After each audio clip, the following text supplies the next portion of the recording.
গুলাবশা বাজারে সামনে আমার আপন চাচাতো ভাই হাফেজ আমিনুল ইসলামকে মেরে রক্তাক্ত করে অজ্ঞান করে শেষ করে দেওয়া হয়। আমি এই শাপলা চত্বরের 3 জন শহীদের জানাজা পেয়েছি। রাত্রে বাংলাদেশ ব্যাংকের সামনে শুয়েছিলাম। হামলা শুরু হলো রাত 2:30টার দিকে। যখন এখান থেকে আমি যাই, সাতটার পানির নিচে 10-12 জনের লাশ দেখেছি, রাস্তায় অসংখ্য লাশ দেখেছি, সোনালী ব্যাংকের সামনে লাশ দেখেছি।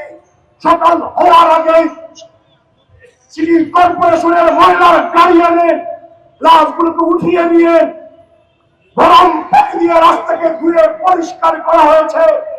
আমরা জিজ্ঞাসা করতে চাই, শাপলা চত্বরের শহীদদের লাশগুলো কোথায় দেওয়া হয়েছে?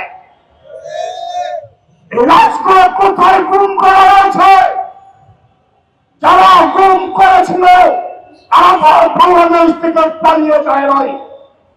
শেখ হাসিনা হেফাজতে ইসলামকে ঢাকা থেকে চট্টগ্রাম বিতাড়িত করেছে বলে উল্লাস করেছে।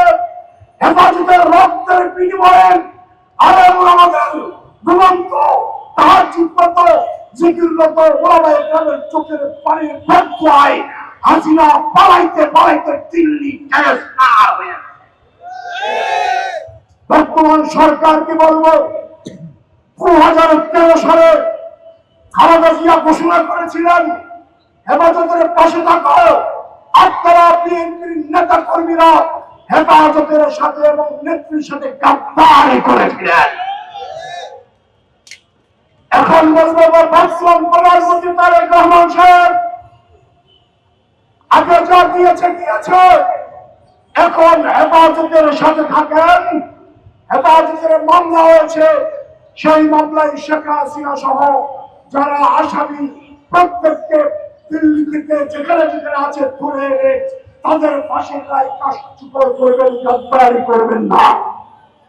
আমরা চাই শাপলা চত্বরের এখানে ঘাটপা করে হাসিনা সহ সকল আসামিদের প্রকাশ্যে ফাঁসি কার্যকর করা হোক। যদি বিচার বিলম্বিত করেন আর তাদের সাথে সংযুক্ত হয়ে তাদেরকে আবার বাংলাদেশে পুনর্বাসনের প্রচেষ্টা করেন, মনে রাখবেন জুলাই বিপ্লব একটা হয়েছে। বাংলাদেশের আপামর জনতা হাফেজ আলম সকলে আরেকটা বিপ্লবের জন্য তৈরি থাকেন।